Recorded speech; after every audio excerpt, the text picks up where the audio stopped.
Doctor आत्महत्या प्रकरणातील बडतर्फ फौजदार संशयित गोपाळ बदने याचा फलटण न्यायालयाने जामीन अर्ज फेटाळलेला आहे। पाहुयात सविस्तर या बातमीमधून।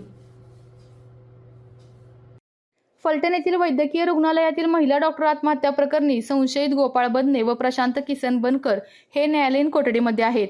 यामधील गोपाळ बदने याने जामिनासाठी फलटण येथील अतिरिक्त जिल्हा सत्र न्यायालयात अर्ज दाखल केला होता। या दाखल जामीन अर्जावर न्यायालयाने दोन्ही पक्षाच्या बाजू ऐकून घेत अतिरिक्त सत्र जिल्हा न्यायालयाने दोषपात्रातील प्रथमदर्शनी आलेले तांत्रिक पुरावे व युक्तिवादाच्या आधारे बदने याचा जामीन अर्ज फेटाळून लावलेला आहे। न्यायालयामध्ये आरोपी पक्षाच्या वतीने बाजू मांडण्यात आली। त्या सरकारी पक्षाच्या वतीने सरकारी वकील वैभव काटकर व सरकारी पक्षाला मदत म्हणून मूळ फिर्यादीचे वकील सदाशिव सानप यांनी युक्तिवाद केला।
आपल्या तालुक्यातील जिल्ह्यातील बातम्या सर्वप्रथम पाहण्यासाठी आजच सातारा न्यूजला YouTube चॅनलवर सबस्क्राईब करा, लाईक करा, शेअर करा आणि बेल आयकॉन प्रेस करायला विसरू नका।